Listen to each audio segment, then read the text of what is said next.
Okay, dreams. Who can tell me here what are dreams? Anybody have a definition for dreams?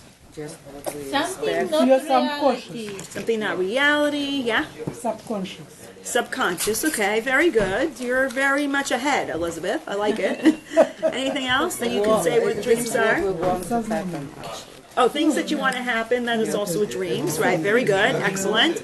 Anybody else?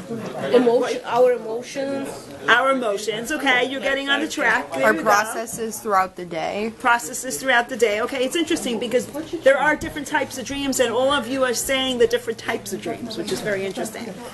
So in the Gemara, which is the Talmud, there in the Masechta of Brachos, which talks mostly about blessings, there is also talks about what happens when you have certain types of dreams. So let's say we have a dream of an ox. And nowadays, most of us won't have a dream of an ox, right? Mm-hmm. Think about it. What could that be? What does an ox do? Work. An ox works, right? So what kind of thing that works can be considered a dream of an ox? If it's not an ox, what could it be? What would you think of? In reality? A what? What is the question? No, what would be an ox in modern times? Oh. What would be an ox in modern times? Oh, a car. You can say a car, but a car that does what? Works. That works. Like maybe an Uber driver, an Uber car, maybe a taxi, maybe a truck, a pickup truck. Maybe hard worker. Maybe a hard worker. Maybe it could be a person. A right. train. Maybe a train that delivers goods. You know, different things you can think of as an ox, because an ox is something that works. So it says if an ox kicks somebody, that means that you're going to go on a very long journey. So I guess maybe if in your dream, let's say, I don't know, a car, pushed you or something, or kicked you somehow a little bit, just tapped you, then maybe that means that you're going to go on a long journey.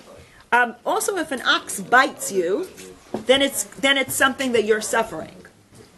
Okay, so I don't think a car or a truck or a thing can bite, but maybe it could be some sort of other animal that you dream of. I don't know, maybe a dog or a horse is different actually, because a horse itself, it depends on the color of the horse. A horse could be a white horse is actually very good luck. Why is a white horse very good luck? Why white? Pure. Why? Pure. You can say it's pure, but also white, according to Kabbalah, is chesed, kindness. Okay. So kindness is a white horse. But a red horse would be what? Would be more strength, right? It's the opposite of white, red. Red would be like strong, like you see, like when somebody's a redhead, they have a lot of energy, they're always like doing things or whatever it is. So if the red horse is going very slowly, then what? Then maybe not so difficult for a person. But if the red horse is galloping very quickly, right, that means there's a lot of dinim, there's a lot of rules against them, against the person. So a red horse galloping wouldn't be such a good thing in a dream. But in a Russian superstitious horse sickness, right? Interesting. But if it's And red cholera, by the way, it's something wrong. right, so see, so they're on the track. Yeah. The red is the problem, but if it's a white horse, that means that God is giving you kindness. They're giving you kindness. Okay. Yeah. Side question really quickly. I just thought, like, in terms of the red cow for Mashiach, is that, I mean, if it's like strength and like... Right, so you can use like- it for good and you can use it for bad. When you're talking about strength, it doesn't mean that it's terrible. It means that you have to be more cautious, because red would be more like no, not like dangerous, like a court. Like when you have a court, you're being tried on the court. So that would be more like a red color. Okay. It would be more gevura, more strength, more run, pushing forward. So you would have to work harder to get whatever you need to get. Okay. So it doesn't mean that it's a bad thing completely. It is something you have to work harder at. It's not a good thing in a dream. Why? Because white would be easier to work with. The red is much harder to work with in general. So, question, Marta. Yeah. So, dream definitely is a message from God? Wait, we'll get to that point, okay? Now I'm just saying in the Gemara what it says, okay? So also it says that, okay, so we talked about the white and red. Okay, so now when we talk about white grapes in a dream, it's also chesed, kindness, right? If we have white grapes in a dream.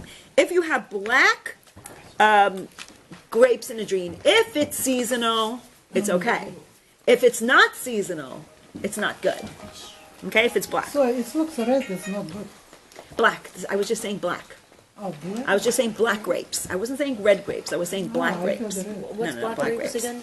You know, the dark grapes. Yeah. Yeah. But what's the? If they're seasonal, then it's a good sign. But if they're not seasonal, it's not a very good sign. Okay, so now, also if you see a camel in a dream, what does a camel do? Like, why would we, as in modern history, actually see camels in our dreams? Most likely you won't see camels in cigarettes. That's a cute one. That's a really cute one. It's a really cute one, the camel and the cigarettes. But what is a camel? A camel is also something that you ride on, right? So it could be anything you ride on. And what about grapes? Like, I've never dreamt about grapes, I don't think. Like, would Well, that grapes just be... is more likely to dream of. Okay. Why? Because it's something that we eat. So it's a food that we eat. But I don't think that we would dream about camels, unless you're talking about cigarettes. Yeah.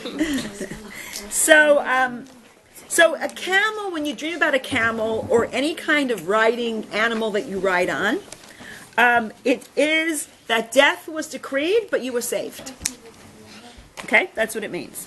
If you dream of an elephant, I don't know if we dream about elephants. Elephants, okay, only a saddled elephant is good.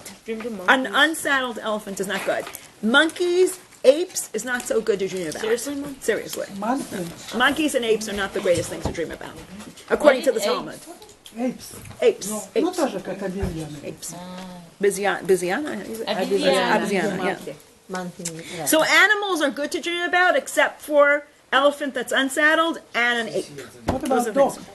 Dogs are fine to dream about. All these things, all animals are okay to dream about. There's nothing bad about them. But in the Talmud, it says that you have to be careful if you dream of a elephant or an ape. But if the dog bites you, Aha. So let's go back to the biting. Remember we said what happens when an ox bites you? That means that you're going through different suffering in your life. Okay.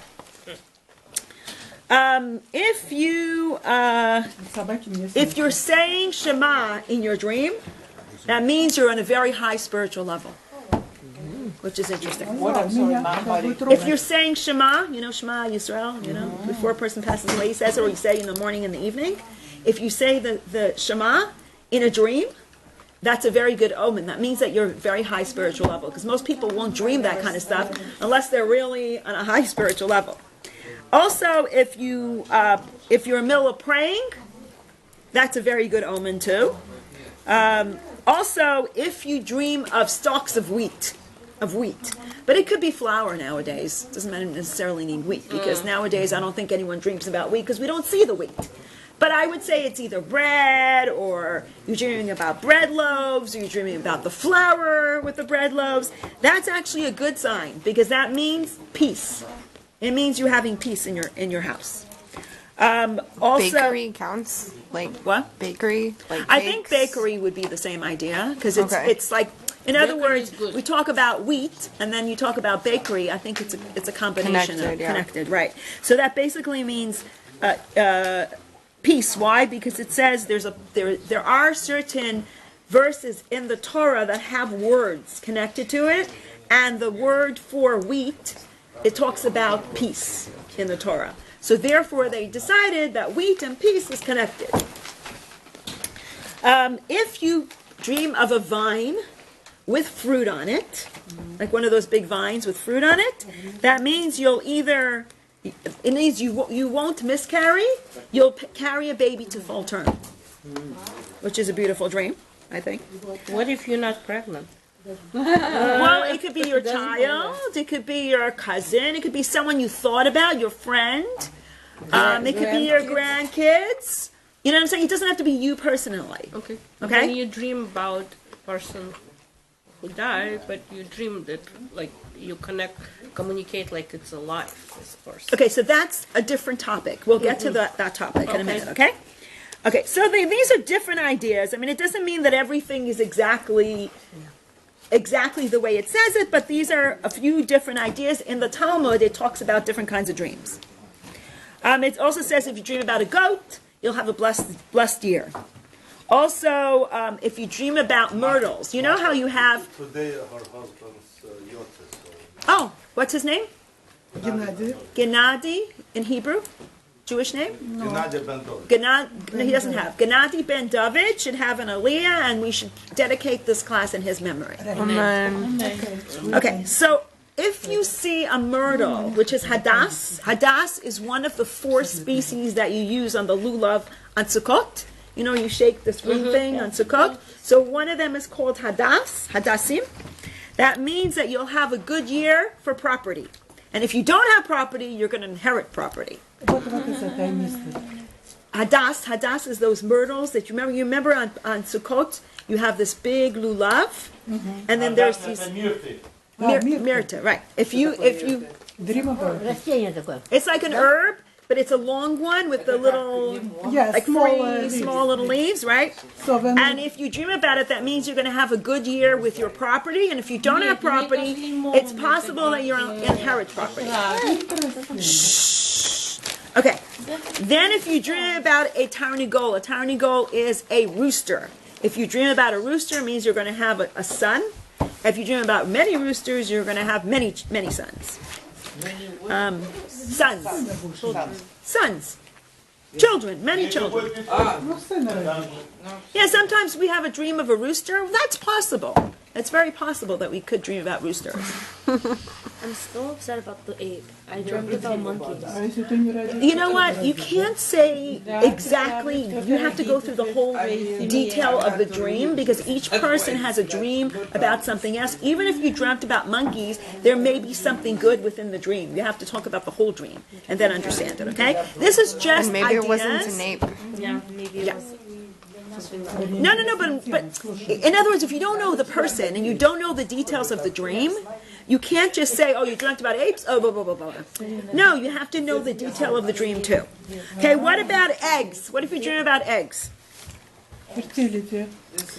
No, actually it's not.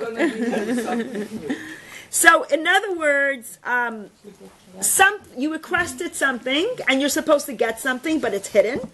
And if you dreamt of cracked eggs, that means that the thing already happened.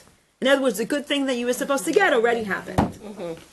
Or a cracked glass, if you dream of. It could be a cracked glass. It doesn't have to be a cracked egg. Okay, that means that you requested whatever you request from God was fulfilled.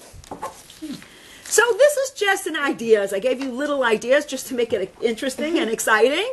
But there's so many different details on each dream. So let's really understand what does it mean to dream. So what about dreams? Let's go back to the Talmud and see what other things we learn about dream. Some places in the Talmud it says that it's a lack of food, so you have a disturbing dream. That's possible. Reb Chisda says that a negative dream is better than a positive dream. Why? Why? Why? Because then Rashi says then we want to be better, right? Because if we have a negative dream, you want to work on yourself and become better. Positive, it's easy. What's easy life? Like who cares? Like what's the big deal? And if someone like dies in your dream, that's obviously negative. No. Actually, a person dying in the dream is not negative. It's very interesting. That means actually doesn't. When a person dies in your dream, it means that he has a new beginning. Something new is going to happen with him. So it does not mean that the person's really going to die. So if, let's say, I die in a dream, I'm just saying, let's say the person... That means that you are starting a new beginning. I mean, 2 years ago I dreamt my grandpa. And Yeah, then- but that's different because you were worried. That's why you dreamt it. Okay. And it's not. See, not every dream is a premonition. There's different dreams, and I'll explain to you in a minute what kind of dreams there are. Okay. All dreams have some nonsense in it, says in the Gemara. And then it also says that a dream that you don't interpret is like a letter that you didn't read. Rashi says dreams are very neutral, depending on who interprets it.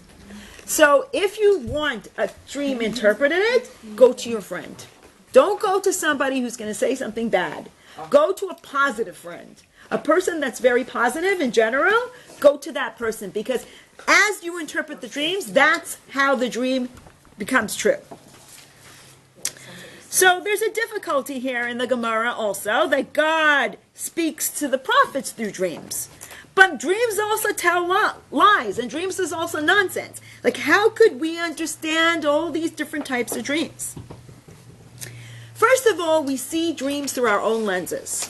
So every person has a different way of thinking in their life, which is very interesting, because I was listening to someone today that was a psychologist, and she was talking about people think through a certain lens. So she read a letter about this person who wrote to her that she heard her husband talking after work to one of his workers every single night.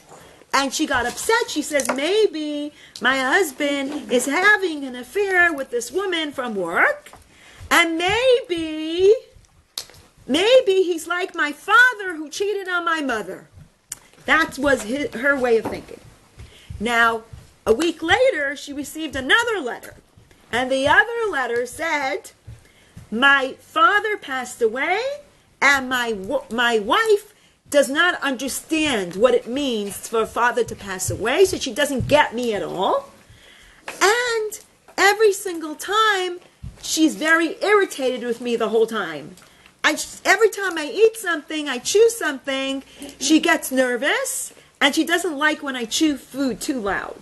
And then, what happened? I have a friend at work, and that friend at work, she listens to me, and she hears what I have to say, and she listens. So I'm happy when she listens, and I'm very worried that my wife never listens to me. So what do you think about these two letters? Do you think they're the opposite letters? It's the same family, right? Mm-hmm. One is the husband's letter, and one is the wife's letter. But you see, when we look at things through two different lenses, we see it in a different way. We all think a certain way. So the same thing with the dreams. When you think in a certain way, your dreams are in a certain way. So that's why when you go to interpret your dream to somebody, make sure they know who you are, and they know your personality, and they know the stories you tell yourself. We all tell ourselves stories, right? And they know your story. And if they know your story, you see the two letters? Those two letters were the same story with different lenses. They both told the same story. One told it from their aspect, the other one told him from their aspect. So this is very important to know that. So, first of all, to begin with, let's go to the Kabbalistic idea of dreams. Now, according to Kabbalah, our soul is divided into how many levels? 7. No? So, 5 levels, right? Right? Nefesh, Ruach, Neshama, Chai, Yechida. Let me explain them, okay? Nefesh is the lowest level. Nefesh is our instinct. It's our physicality. It's eating, drinking, sleeping, whatever we do on a physical level. That's nefesh. It causes us to do physical things. That's the lowest level of our soul. The next one up is called ruach. Ruach is the emotional level of our soul. It's all our emotions. Happy, sad, angry, whatever you want. All your emotions, that's the ruach part of your soul. Then we have the third part, which is called neshama. Neshama is the, who can guess? Intellectual part of our soul, right? It's how we deal with things. Okay? And chai, which is the higher level, is the bridge between the conscious and the subconscious. It's not subconscious yet. It's the bridge, or superconscious, if you want to call it. And Yechida, which is the highest level, is one with God. It's the superconscious level that most people never get there, because it's very hard to get there. So let's understand the dreams on 5 different levels. The lowest level of dreams is physical, right? The nefesh, which is physical dreams. And what are the food? We're dreaming about I'm sleeping now. We're dreaming about cravings, pizza, ice cream, whatever you love. I don't know, a piece of chocolate cake, whatever you love. You dream about it at night. That's the lowest level of dreams. That's the physical level of dreams. That's called nefesh. Yes, definitely. It happens very often. Why? Because we are physical people. So we are more likely to dream on the lowest level. Then you have a little bit higher level of dreams. What level of dream would that be? Ruach. Emotional. Emotional? Right, ruach, which is the emotional. We are replaying things that happened during the day. We're repressing our feelings. We are having anger issues in the middle of our dream. We're jealous. We're scared. We're insecure. That's the level of ruach. Those kind of dreams, the emotional kind of dreams, that's going a little higher. It's a little bit higher than physical dreams. Then you have the third level of dreams, which is neshama. What was neshama, I told you? Intellectual. That is real life solutions. When we are taking all our problems and difficulties that we have during the day, and we're finding solutions in our dreams. Have you ever had a dream like that? Yeah. That you find the solution for all the emotions that you have during the day? And you're working through your feelings. Sometimes you're reframing them. You're saying, oh, why am I feeling so bad? I need to feel better. Right? That's an intellectual dream. That is the level of neshama. If we learn Torah during the day, then in our dream we'll be studying Torah because that's the intellect, right? You're doing the intellect. So when you wake up, the first 5 minutes, you forget 50% of your dream. The next 5 minutes, you forget 90% of your dream. Why? It's gone, right? The dream is gone. What should you do when you wake up if you really like exactly write it down? Because if you don't write it down, you lost it completely. Your dream is completely gone. And then you have a higher level of dreams, which is called the chai, which is the gateway to divine inspiration. It's signs of what will happen and visions of potential. What's going to happen to you? And a very, right. It's not prophecy yet. It's almost prophecy. It's on the level of getting to prophecy. Prophecy would be yechida. It would be a very, very high level because most of us don't have prophecy. It's only a person who's very holy, and before they go to sleep, they learn a lot. I have this kind of dreams. Premonitions, you mean? Yeah. Premonitions is chai. That's not the level of prophecy yet, but it's a premonition. So that's the level of chai. Some people have premonitions, and that's good, because that means that you've done something good during the day. That's why you're able to get to that level.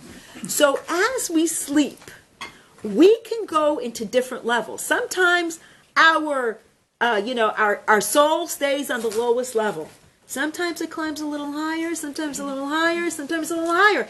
That's why premonition is only once in a while. You don't get it very often. It must have been something during the day that you did amazing. You gave some tzedakah to somebody, charity, or you did a favor for a friend, or you did something like that. Then when you go to sleep, you have a higher level of dreams. Depends what you did all during the day. This Like is really, premonition can count like you randomly dream about someone and then the next day you see them in real life. right, Okay. right. That's a premonition, right. That's a higher level. But you also, when you have that premonition, it's interesting. You need to think to yourself, what did I do today? Why did I go to such a high level today? What did I do special today that I went to this level of premonition? It's And very if like interesting. those who passed away visit you also, does that mean you did something? Not necessarily, because they're worried about you. So they'll come visit you no matter what. Okay. If they know that they have a connection to you, and they know if they're not going to come to you and tell you everything is okay, you're going to be worried, they'll do that for you. But it's only the first year, because after that they go too far. They can't really stay, come into your dreams very often. Well, Just first year, usually they can do it a lot more often because they're not completely where they're supposed to be yet. Okay, so those are the different levels. So the purer your thoughts during the day, the higher your dreams are, the higher the level your dreams are. Also, when we think about a dream, Mother, so sorry. sure, Your thoughts during the day, you said? depending on the thoughts during the day, that's the kind of dreams you'd have at night. So you have very pure thoughts during the day, you'll have a lot more pure dreams. If you have a lot of fears during the day, you'll be on the level of the second level, which is the level of emotion. You'll be so emotional in your dream, you'll be, I don't know, riding and dropping and being thrown everywhere or whatever it is. I mean, sometimes when you have fears, nightmares are on the second level because that's part of your fears. That's the level of fears. So sometimes when people have nightmares, it's very important that before you go to sleep, you say Shema. Why? Because then you'll have better, purer dreams. I know it worked with my son. I remember when he was very small, if I forgot to say Shema with him before he went to sleep, he would have nightmares and wake up in the middle of the night. And then I kept being very careful, and he wouldn't get up again. So it's an interesting thing that the child feels it more than we do. That's why children actually have a lot more nightmares than adults, because they're more sensitive to things. So when they watch a movie, let's say, you need to make sure that they're watching movies that are not frightening and not make them scared, because what's going to happen when they go to sleep? They'll be dreaming about what they saw, you know, in their movie. So that's why it's even more important for children to really pay attention to what they're watching. It's very, very important because they're more sensitive. And it's interesting because that actually does affect them. Because when a person goes to sleep, everything goes into his subconscious. So when he's very small, more things go into his subconscious because he's more sensitive to the things that he sees. You can be sick because of that? Yeah, possibly. Martin, you know how very, very young, like, let's say 1-year-old children, they get so much information, Right. and they have these scary dreams, like when they wake up and Right, they're scream. shaking, right? Yeah. But sometimes, you know what? If you wake up very suddenly, don't you feel like you're falling sometimes? Yeah. Ah, yeah. You know why? Because you're coming from a high place, coming down to your body. Like, because it's 1/60th of death when you go to sleep. So you're coming down from another place. So if somebody wakes you up really quickly, you feel like you're falling. And you, like that, you jolt open. So that can also be part of the problem. Really? Is if a child wakes up too suddenly and there's a noise in the room and they get up like this, that means that their soul came back really quickly. Okay, what if I'm sorry, can I ask, what if adults feel like condition, like, okay, could be like vertical, but like you in the bed and you kind of just spinning, like, is that something to do with dreams or not?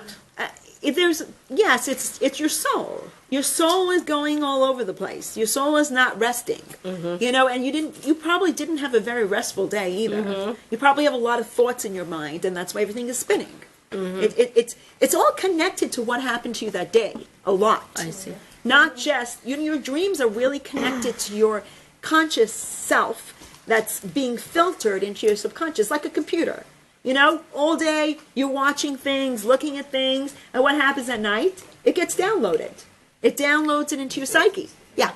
What about like lucid dreaming? I've had those kinds of dreams twice. What do you mean by lucid dreaming? So Explain it's to me. totally crazy. Like you are asleep, but you're conscious of the fact that you're asleep. It's like a so weird it's a cross. dream within a dream, kind of. No, like I'm. So the Are first you time I really did. awake? Yeah, Are I'm you really awake. awake? I Okay, know you I'm Ariel. Like I feel my bed. I know I'm in my room. I know I'm sleeping, but I have like images. Right. So that is dreaming. That is Yeah, dreaming. it is. And the And fact I can that you're control awake, it, yes. too. So some dreams you're not really going very far up. You're just staying within yourself. So it's not a very high dream usually. Okay. 'Cause It you're happened still- twice to me. Right. And I just want to say, because somebody told me this, if you ever find yourself like that, Yeah. make yourself fly. It's amazing. Make yourself fly. That would Yeah. be very cute. Yeah, yeah. And by the way, flying in a dream means that you're going more spiritual. I made myself fly in Yeah, my which dream. is interesting. It was cool. Yeah, yeah. That's very Wait. interesting. What Yeah. if I see myself from above in the dream? Like I'm looking from above. on But you myself. are. You are above, and you do see yourself. Yeah. It's true. It's not something out of the ordinary, because a dream, you are above. Yeah, You're, like you are out of I am your, in you're the partially out of your body. Right, out of the body. But you are. It's not a bad dream, it's actually a reality. Reality is a dream means that you're not within your body 100%. So you can actually see yourself in So a it dream. does not mean anything. No. It doesn't mean that there's anything wrong. It just means that you're dreaming. That's all it means. And you know how like sometimes when you wake up but you're still super sleepy and then you like force yourself to go back to sleep and like you think about the dream and like you go back into the dream?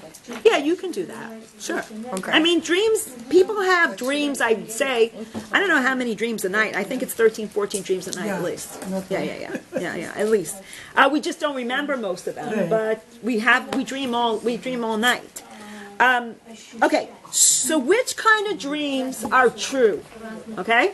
Let's get some parameters for true dreams. The first kind of dream that's true is early morning dreams. So if you're almost waking up, that's more true than any of the ones that are at night. Why? So if you're just before you get up in the morning. Yeah, that because you can't have thoughts of the night before, because all those dreams are gone already. So the thoughts that you had all day are in the beginning of the night. The end of the night usually is more truth. Why? Because you're not thinking about things that happened during the day anymore. So it's more likely to be true. Also, if you dream of someone else, Asya. Thank you. Dreams, if you dream of somebody else, then it is also true. Why? Because dreams are usually selfish. And if you dream about someone else, that means that your self is out of it. So it's true. Also, a dream that's interpreted within a dream is also a true dream. Like if you have a dream and it's the interpretation of the dream is in the dream, then that's a more real dream. Also, one other thing is if you awake with words of Torah on your mouth, you know that this is the right dream. Marty, no offense. Yeah, what? In my 50 years, I've never dreamt about anything religious. You know, with no... Well, why would you dream about anything religious if you're not religious? You know what I'm saying? If you were religious or you studied something religiously, you went and prayed, of course you would dream about something like that. But if you don't have it within yourself, how could you dream about it? So again, Within the last, like, whatever, we come to class. Just came to here. maybe it'll still come. Who knows? Yeah, I don't think I have either. No. So I'm saying if you come from a non-religious background, it's very hard for you to dream religious dreams. It also has to go into your subconscious, which takes time. It might take a couple of years. Who knows, right? Because all of it coming to your subconscious is harder. Because when you're small, going to your conscious is easier. But as you get older, it gets harder. Right. So a positive prophecy is always fulfilled. A negative one, not necessarily. So in other words, if there is a prophecy that goes on, it says that something's going to happen. If it's bad, not necessarily will it happen. If it's good, it'll happen for sure. It's very interesting that nowadays we hear all these things going on. It's like we are in a dream. Literally in a dream. In this life right now. Why? See what's happening in the world. This is kind of like a dream. What's happening in America? Huge mess. Huge mess. Impeachment. You have a war. We have a war. Listen, wait, we're not done. What's happening in Israel? A big mess. Third elections? I mean, who would think of a third election? That's ridiculous. Then what's going on in Australia? Terrible. Fires! Non-stop fires everywhere, all over the whole Australia is fires. And it doesn't stop because it's still hot there. Then we talk about Iran. I mean, look, the last superpower in the world that's threatening the world is Iran. Right now we got rid of the the big guy, Soleimani, we got rid of him, thank God, right? Yeah. We got rid of him. And Americans But- are even protesting that. But stupid Americans, they don't get it. And they're still, why? I want to tell you why. Because when something good is supposed to happen, all the Satan comes out, you know, against it. It's all the Democrats. So what is it? What is this whole thing before Mashiach? Before Mashiach comes, we have to go 2 steps forward and 1 step backwards. Why? Why are we going 2 steps forward and 1 step backwards? Because what happens is when we're trying to get to something good, something amazing, the bad comes in very strong. All this anti-Semitism in New York, like what's going on here all of a sudden? You know, it's worse than it ever was. Let me ask you one thing. Why the intelligence of the United States didn't think anything else than to do so obvious than just set the people who would kill him slowly, quietly, poison him, just like KGB done with Berezovsky? Because it's America. It's not Russia. It's America. And you know what? And you want to know something? It was so obvious to be able to kill him because he was in an open airfield. It was stupid on his part to go to an open airfield. America had it so easy to kill him. It wasn't even hard. But this method will put a psychological, very big hatredism against of America. It's not the point. The point is that you have to understand that this guy, to kill him, you've killed someone who's done so much damage, not just to Americans, to Israel, to Iraq. What do you think? What do you think Iraq was about? It was about Iran. It was never about Iraq. Iraq was just a puppet in front of Iran. The real problem is Iran. And here he's coming out. Here he's coming out, and we see that we just kill the most difficult thing. It's not going to be easy for us now for a little bit, but then we'll go forward.